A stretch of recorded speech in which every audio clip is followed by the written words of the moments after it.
And today, I would like to invite you to go with me on a journey in order to solve the mystery of the jug of oil. Now, the jug of oil is obviously known to all of us from the story of Hanukkah, that the Maccabees, they found the jug of oil that lasted for 8 days. However, if one traces the jugs of oil in the history of the Jewish people, one discovers that there isn't only one jug of oil. There's actually a couple of them that appear at dramatic times during history. And we're going to together trace these mysterious jugs of oil, baby. and then let's say start at the Parshat Shavua. So it says that when Yaakov Avinu crossed the river of Yabok, so it says Vayivater Yaakov levado, that he found himself alone, and that was the time that he wrestled with the angel. Everyone knows that, but there is a question that arises. Why did Jacob at the first? Why did he cross over the river, and why was he alone? What was he doing at the other side of the river? Does anyone know? He was trying to go get back to Lebanon and get his jugs. Mm-hmm. That's right. Very good. He left jugs, and he went to retrieve them. And it says in the source number 2, you could see Amar Rabbi Elazar shenistayer al pachim ktanim, that he went back to retrieve these little jugs. And the question is why? Why would he go all the way back, leave his family, just for the small jugs? What is the meaning of it? What do you say? They were special jugs. Absolutely. They were special jugs. And so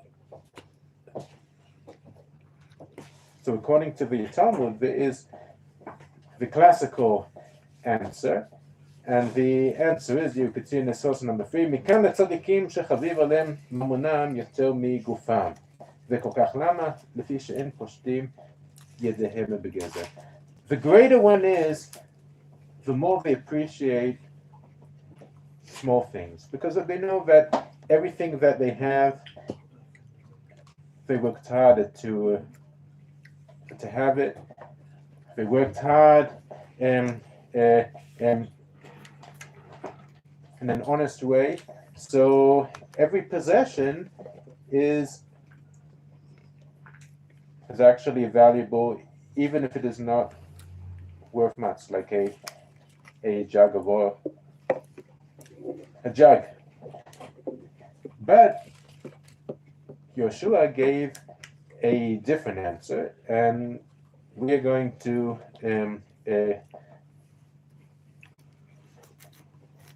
try and drill on the other answer that he just gave. So in order to solve the mystery why Yaakov left his family in order to get this jug or these jugs, so we have to trace the jugs of oil in the history of the Jewish people. So we are going to stop at 8 different stations throughout history. Okay, and the first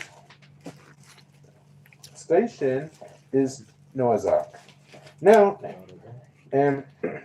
everyone knows that after Noah he sent the dove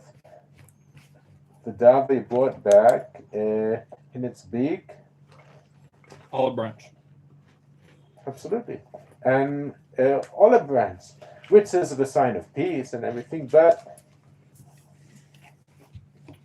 according to Judaism, it has got a deeper significance. And it says over here, you could see in the Midrash, where did the dove bring this olive branch from? From within Beit HaMikdash would be placed. Very good. So it is To be honest. very close. In the Midrash, it says that she brought it from Gan Eden itself. So Noah kept this olive branch, and he prepared from the oil. He crushed these olives, and he prepared olive oil from it, and he kept it in a special jug. And this special jug was passed from generation to a generation to his son Shem, who was also known as, does anyone know?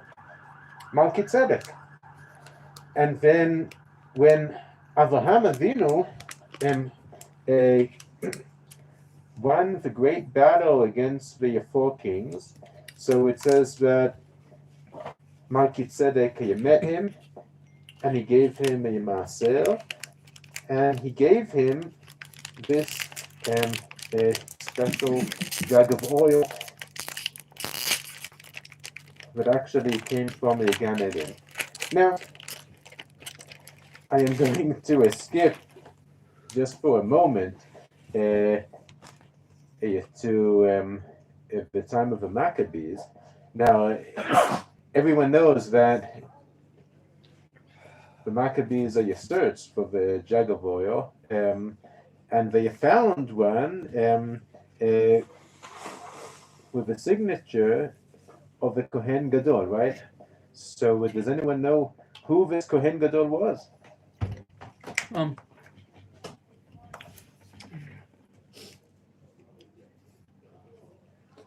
blanking on the name right now, but I remember his sons end up marrying non-Jewish woman.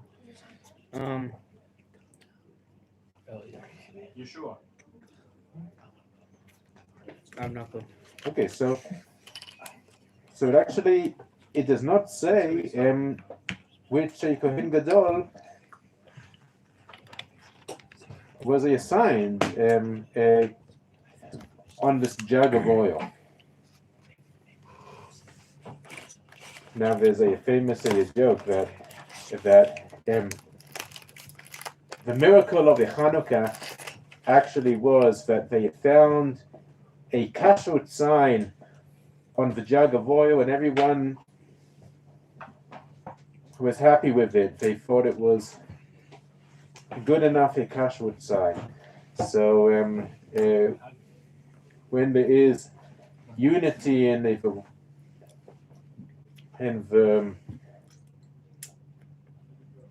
world of the kashrut, so that is a big miracle. Anyway, but that was only for the joke. Anyhow, who was this Kohen Gadol? So there are a couple of views about it. One view, it is that it was the son of Noah, Shem, who was also known as Melchizedek. But he wasn't a Kohen Gadol. But it says that he was a Kohen Lekel Elyon. That's right. That is a good question. What exactly, what Kohen he was, but it says in the Tanakh, in the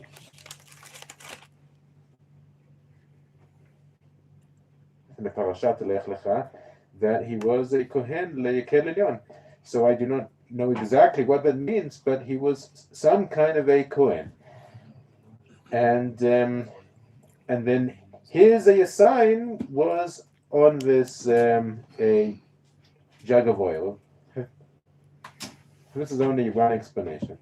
And now you could pass it the page. Now, so a different explanation was that this Kohen Gadol was actually Aharon Kohen. I think that Yoshua, you would prefer this I think I would too, yeah. It makes a little more sense. second answer. Anyway, we're going to come back. We just did a little detour here. Now, Excuse me. Yeah. So you said that there were possibly multiple jugs of oil. What do you mean by this? Okay, great. So I actually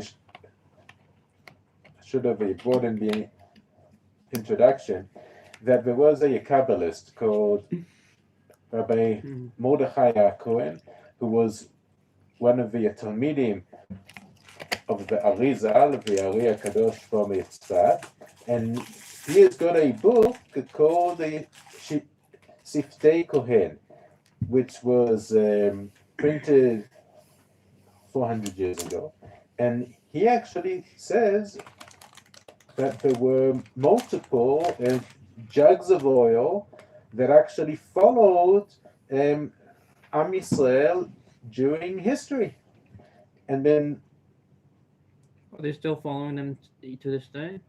well, that's a good question. And in the 8th station, it talks about the future. Okay, so we are going to talk about that. So actually, I am going to explore with you 8 different stations where we discovered, or are yet to discover, these jugs of oil. Okay, so the first the station we talked about, it is from the Noah's Ark, that the first jug of oil, its source was from the olive branch brought straight from Gan Eden, and then it was made by Noah into oil and placed in a special jug, and then it was passed on to Shem, who was a monkey tzedek. And now we are going to see the second station where this jug of oil appeared. Okay, so you could see here in the page number 2, second station, Jacob's ladder. Okay, so we know that when Yaakov arrived at a Beit El, so it says, וישכם יעקב בבוקר ויקח את האבן אשר שם מראשותיו וישם אותה מצבה ויצוק שמן על ראשה. Okay, so he took the stone which he rested his head on, and then he poured oil on the stone, and he turned it into a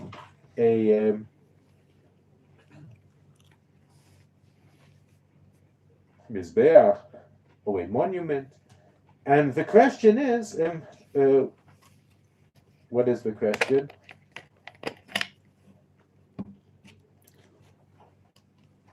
What question could you ask over here? I am going to read the pasuk again, that he took the stone and then he poured oil on top of it. What question could you ask about that? Where did he have oil from? Now, why is this a question? Because that we know that Yaakov Avinu didn't have anything. Because that he said, Ki b'makli avalti et Yarden hazeh. I only had my staff in my hand. And in the Midrash, it says that the son of Esav, Eliphaz, ran after him in order to kill him, but he told him that if you were going to give me all of your possessions, I am going to keep you alive. And that is what happened. So from where did Yaakov Avinu have oil? He had it the whole time. What? He had it the whole time. He just What? never gave it. He just found it somewhere, I guess. Or he didn't. He had it the whole time and just didn't give it over. When So you would give everything else, but you would keep the oil. Yes, it's very special oil, Nolan. Mhm. It's a special job. Well, Very special. Where did he hide it? well, Prison rules. I would An open door. say that Eliphaz wasn't less professional than the TSA. Okay, and so I'm sure that he would have found this a jug of oil. Anyhow, it actually says, and you could. There was no Beit Mikdash Mhm. though, so like why? Like was it something that he maybe acquired while working for Lavan? Like But the question is, where did he get the oil to pour on the rock? The rock is before the rock. So the answer is, in the words of Rabbi Mordechai Cohen, the Kabbalist, who I just told you about. So he says over here that he actually found it in Beitel, miraculously. Is that where he stayed? No. This was during like the 16th century, 17th. This was This is Yaakov Avinu. Pretty sure it's in the last 100 years. at the time. We're talking about Rav Mordechai Kohen. This was. Oh, and Rabbi Mordechai Cohen lived there 400 years ago. And he says that actually Yaakov Avinu found this in Beitel. Based off what? Okay. What? What's the citation? Still wrong. Sorry? Where did he interpret that from? Where did he get this from? Yeah. So, this is a very good question. And I tried to trace the most earliest source that I could find. And it seems that he is the earliest source that I did find, but he says that he found it in an ancient book. And I do not know which book he was talking about. It is a mystery. However, I found this explanation in numerous other books. Also, as I'm going to tell you, as a Vechida was a very famous rabbi, and in other books as well. But I do not know from where Shiftei Cohen, Rabbi Mordechai HaKohen got this explanation from. so was his explanation preceding those books in which you found it in? So you found it in other places. Like was his Right. So this is preceding the date of those books. They didn't quote him, so it is probably a tradition that was passed on from a generation into a generation, and I am still trying to find the most ancient source that could be. But I Now- thought that we didn't accept that. What? I thought we don't accept that if the Rabbi does not give the source for the material, that it's not accept.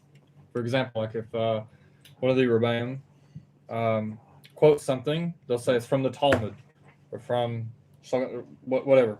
But if he does not give a source for it, we don't accept this. Well, that is in the halacha, but in Haggadah, there were many midrashim, sources of a chazal that had been lost throughout the centuries, but they only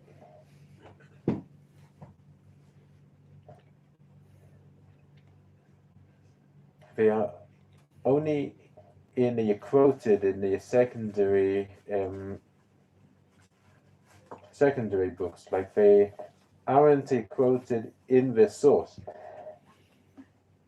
For example, the Yalkut Shimoni brings many midrashei Chazal that have been lost, and the only source that we have it is from Yalkut Shimoni. So he does say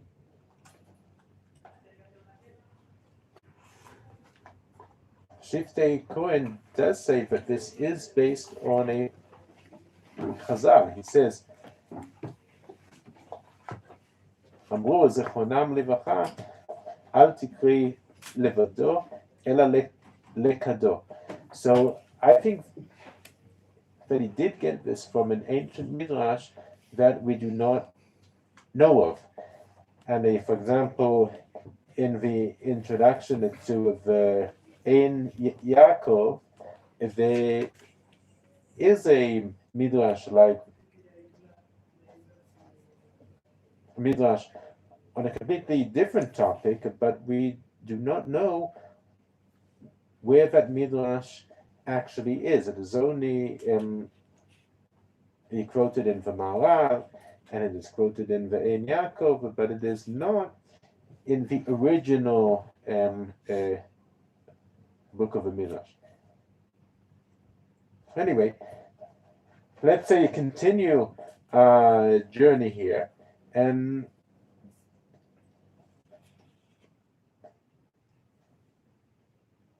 then Yaakov Avinu foresaw that this jug of oil that he found in a Beitel is going to go with Am Yisrael throughout history. So he said that this is a very special jug of oil. So therefore, when he left it on the other side of the Yabok River, and you could turn the page now to page 3. There's a picture here of the Yabok River. He went back in order to collect it, because he understood that it is many miracles are going to happen with this jug of oil. Okay. Now, the fourth station where we come across this jug of oil, it is when Moshe Rabbeinu he poured oil on the Mishkan and also on Aharon HaKohen. It says in Yitzhak 7, ויקח משה את שמן המשחה וימשך את המשכן ואת כל אשר בו ויקדש אותם ויצוק משמן המשחה על ראש אהרון וימשך אותו לקודשו. So this was the same, a jug of oil that Yaakov found. But Moshe Rabbeinu actually sanctified the Mishkan with it. And now if you could move to the fifth station, this is in the source 8, it was the same jug of oil that the kings were actually crowned. For example, it says that Shmuel poured this oil on Shaul's head. It says, ויקח שמואל את פח השמן ויצוק על ראשו וישקהו ויאמר הלא כי משכחה השם על נחלתו לנגיד. And this was the same jug of oil that also Shmuel crowned David with it. ויקח שמואל את קרן השמן וימשך אותו בקרב אחיו ותצלח רוח השם על דוד מהיום ההוא ומעלה. And all the kings were actually crowned with this jug of oil. Now there is a separate debate that I'm not going to go into.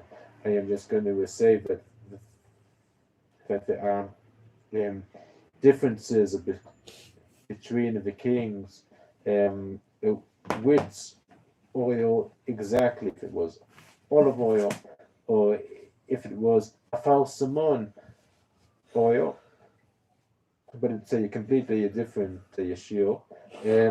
Now, the sixth station was actually a very interesting station because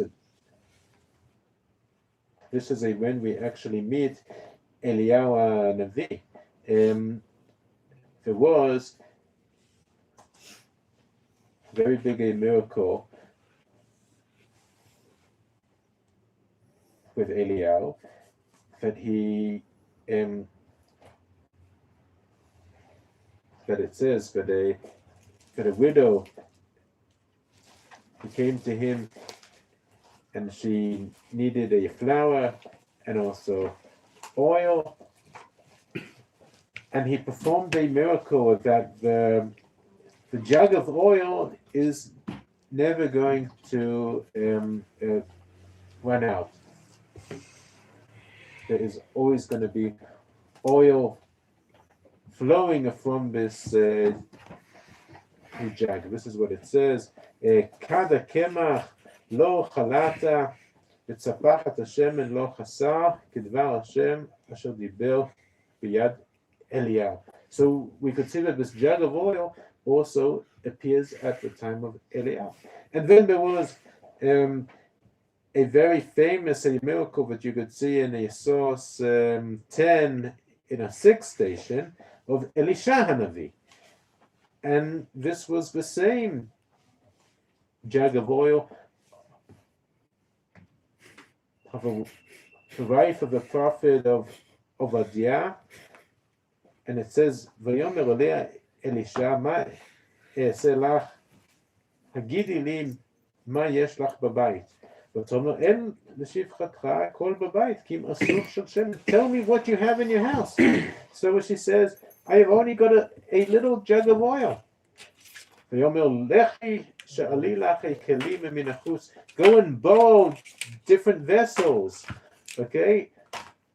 מאת כל שכנייך, כלים ריקים. Go borrow from all your neighbors empty jugs. ובאת וסגרת דרך בעדך ובעד בנך והצקת את כל הכלים האלה. And the oil did not stop, it continued flowing. And then the Chida was a famous rabbi, the pupil of Orach Chaim HaKadosh, who lived about 200 years ago. You could see as a picture over here. Yes. And he says that this was the same jug of oil that actually followed Am Yisrael throughout history from Yaakov Avinu to Moshe, to Eliyahu, and also it was the same jug of oil that they found, the Maccabees found in the temple. So he says over here in source 11, הוא פשוט בעיניי, שגם אותו הפך להתגלה לבני חשמונאי. It is obvious that this was the same jug of oil that the חשמונאים the Maccabees found, שהיה חתום בחותמו של כהן גדול, הוא אהרון הכהן. Did you hear this, Yoshua? The Chida says that if the Kohen Gadol was actually Aharon HaKohen. And then he says something very, very interesting, because what you asked if this jug of oil follows us also today. So this is the 8th station, and this is talking about the future. So you could see in the source 12 that the Chida actually brings the pasuk regarding the prophet of Elisha, ותבוא ותגד לאיש האלוקים ויאמר לכי מכרי את השמן ושלמי את נשייך ואת ובנייך תחי בנותר. And you and your children are going to live with the rest. So what does it mean that you are going to live with the rest? תחי בנותר. So the Midrash says, הברכה האחרונה הייתה גדולה מן הראשונה. That the last blessing is even greater than the first blessing. עד שיחיו המתים, until תחיית המתים. And then the Chida learns from this, וכפי זה אני מבין מדרש ילקוט, ואת ובנייך תחיו בנותר עד שיחיו המתים. אליהו רמז לצרפית ששמן זה קיים לעולם הבא, עד תחיית המתים. So the Chida actually bases his words on the Midrash that this jug of oil is going to last until Olam Haba, until Tchiyat HaMetim. Okay, so we just did a very quick journey throughout history from the time of Noach until Tchiyat HaMetim. Okay, we just folded the whole history of mankind in only 20 minutes. Okay, so the question is, and what is the question? What question do you ask yourselves after we just went through all this? Where's the jug now? Okay, so I can tell you, but then I'd have to kill you. Got it. okay, so it's a good question. Where is the jug nowadays? But another question that I would like you to ask. What is the point of a jug of oil, a miraculous jug of oil, following Am Yisrael throughout history? What is this? What is this meaning of this jug of oil? Why is it so important? It has to be the same jug of oil from Noach to Yaakov to Eliyahu until Tchiyat HaMetim. Why does it have to be the same jug of oil? What is so special about this jug of oil? And what is the significance of this jug of oil? So maybe it's what So what do you say? Eliyahu Hanavi may be using this jug to anoint the Mashiach. Okay, if that is an option. But what is the meaning of this jug of oil? Is it the same jug that was found in the Beit HaMikdash for Hanukkah? Yes. The same one. This is exactly what they are saying, that it is the same jug of oil, that every time that we find in the history of the Jewish people that there is a jug of oil, it is the same jug of oil. And The question is why? What is so special about this jug of oil? Because it's not really a real drug, it's all metaphorical. Okay, very good, Yeshua. This is actually the idea that I would like to present it to you, and to prove it, I would like to bring something completely different. Okay, it is a completely different. It is a story about a donkey. Okay, Bilam's donkey. what? Is it Bilam's donkey? It's Avram's.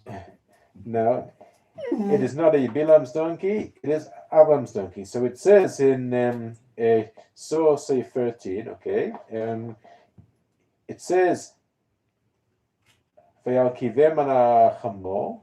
Okay, this is the donkey of Moshe Rabbeinu after he left Midian. So he was going into Egypt, and he put his sons on the donkey.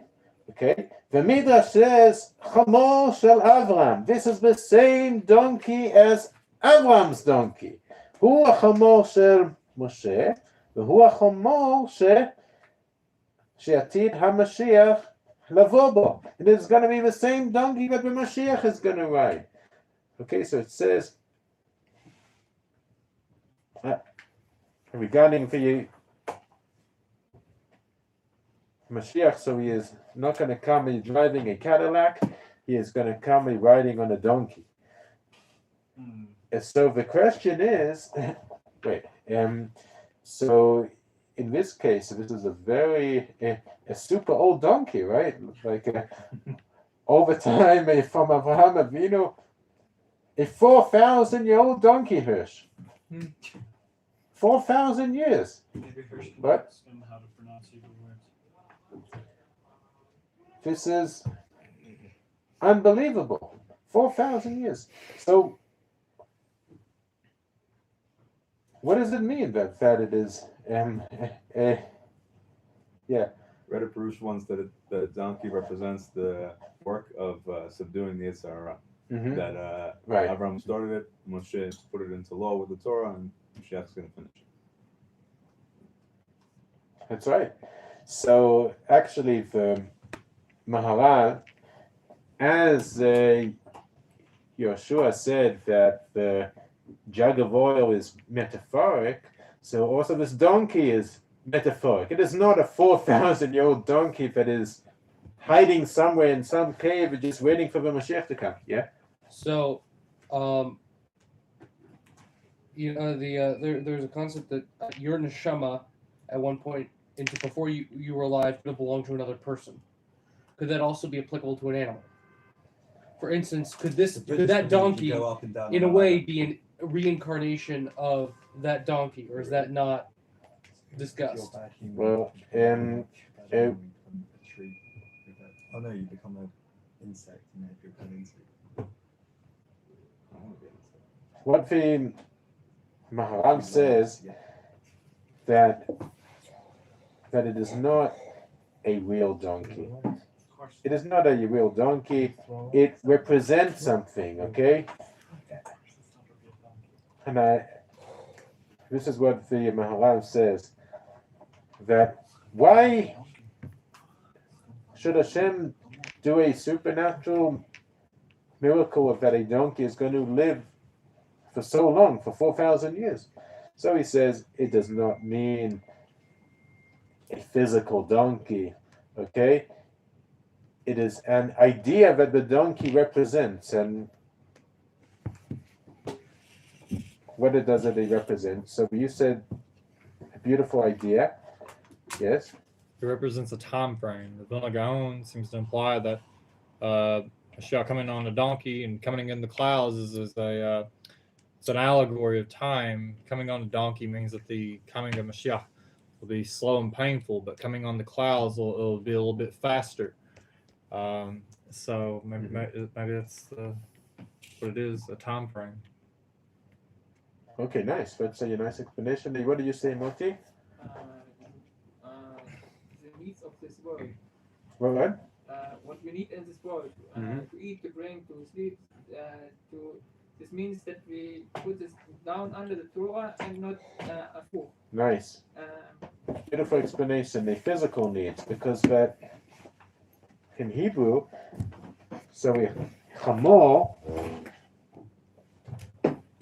the donkey is actually chamor. Okay? And there is another meaning for the shoresh of a chamor. It is chomriut. Okay? Chomer. It means physical needs. Okay?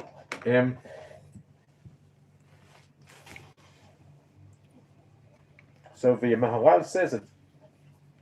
Basically, what Moti says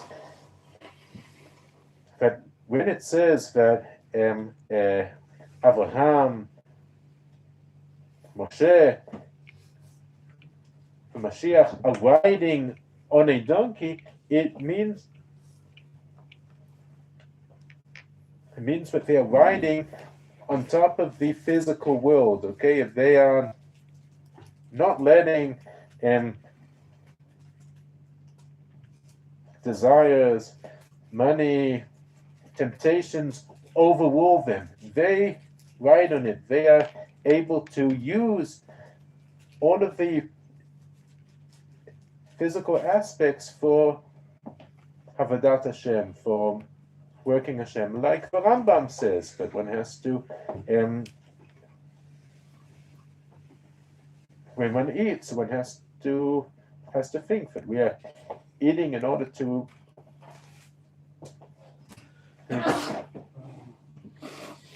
be strong and to work Hashem. And so, therefore, this is a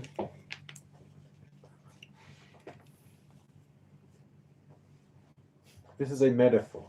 So, in the same way, okay, I brought this as an example, as Yeshua said, this is a metaphor. So in the same way, also this jug of oil, okay, it does not mean that it's going to be the exact same jug that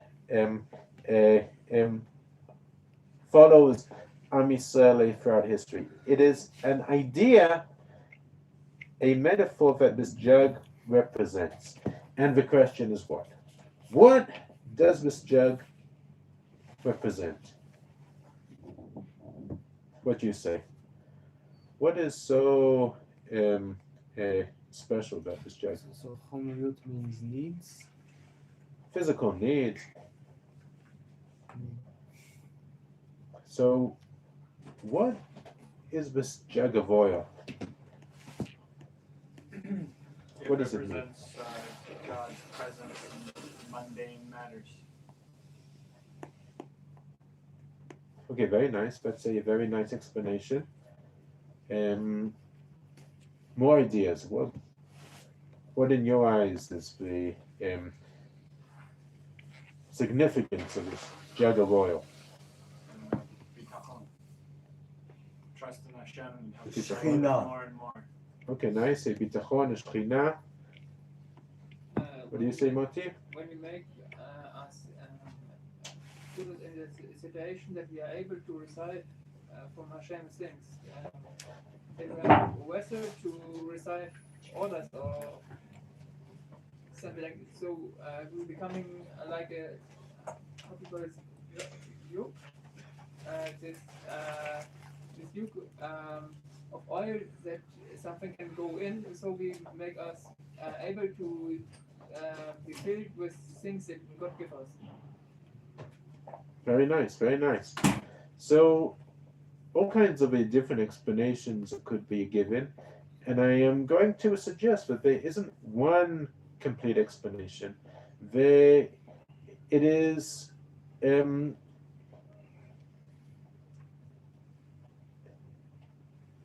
meaning of this. So, a jug of oil could be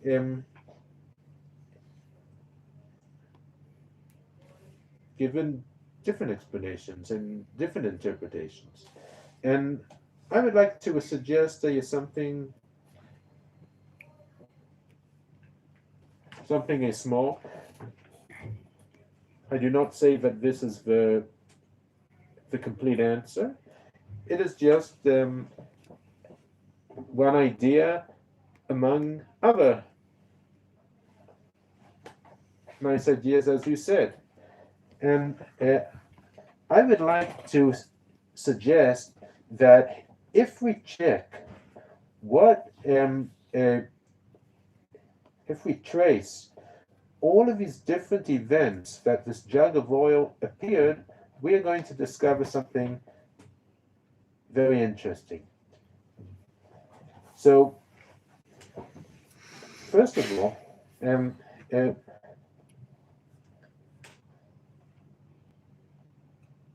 is one idea that strings together all of these different events. What do you say? That idea is that whenever someone needs help from Hashem, He provides them. Mm-hmm. That's why I said bitachon before. Very nice, very nice. That is a very nice explanation. And absolutely, one could see it. Also from the time of the flood. So Hashem actually promised Noah that you were going to go out of this ark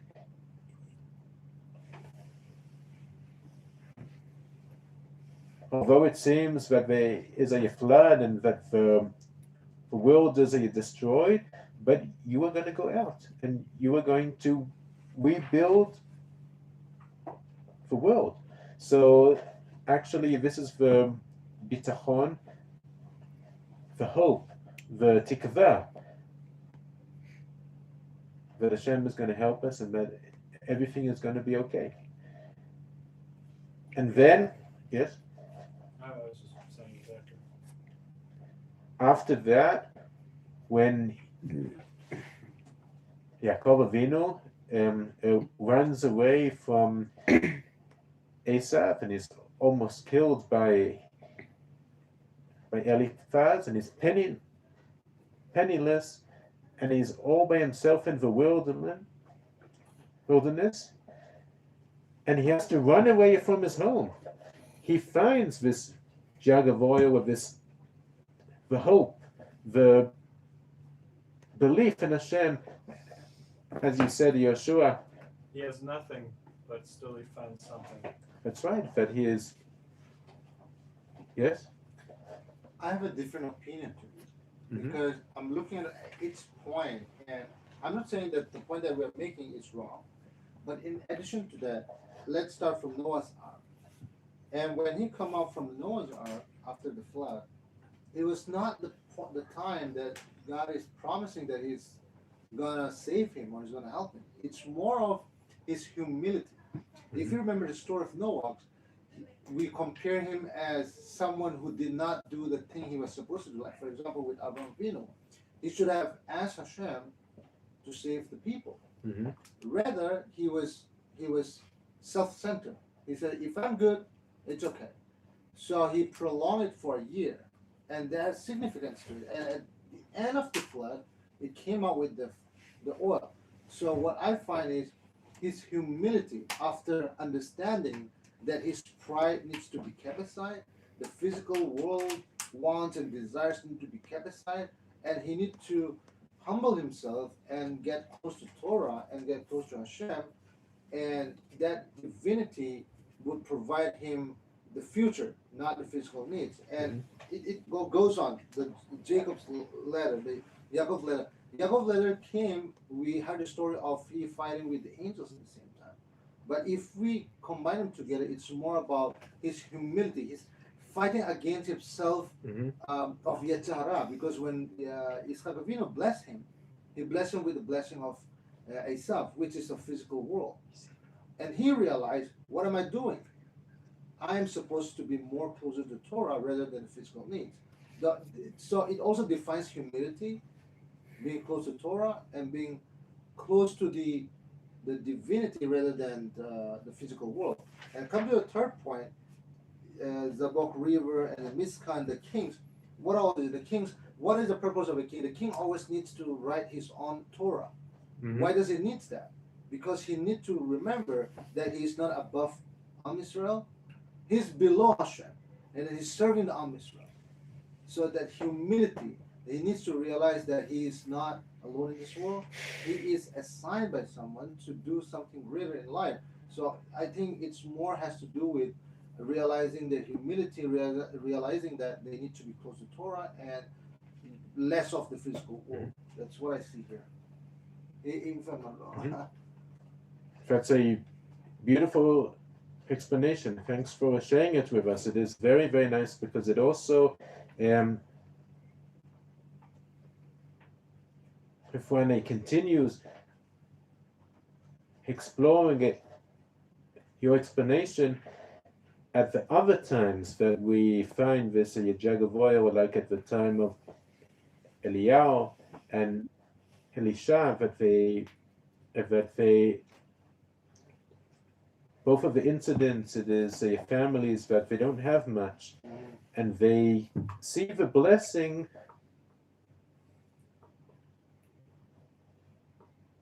from what they have. And then also at the time of the Maccabees, that they understand that it is not by force and it is not by might, it is by spirit, it is by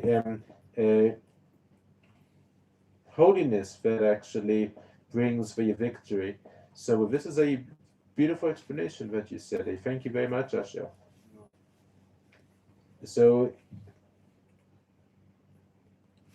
if we will just you go back to the explanation of Yeshua, so in all of the different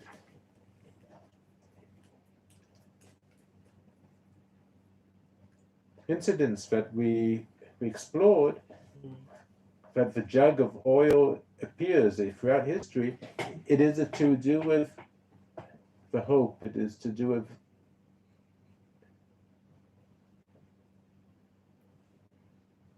The reliance, I would say reliance on Hashem. the emunah, the faith. And then perhaps there is a message for us in our days, but also at the difficult times in our lives, there is a jug of oil which is hiding, filled with hope and filled with faith. It doesn't help you if you don't have it. Like, that's kind of the whole point of a jug of oil. You got to use it. That's right, but everyone has got, let's say, a jug of oil, and we have to look for it. And it is not always visible to the eye, but it is always there. And if we look for it, we are going to find it. So the question is, if we are going to listen to the hope whispering to us to light even when it is dark, and if we are able to materialize this hope and this belief. B'ezrat Hashem, we will. So happy Hanukkah. It is an early happy Hanukkah because I don't know if I'm going to see you next week, but if not, so Hanukkah Sameach.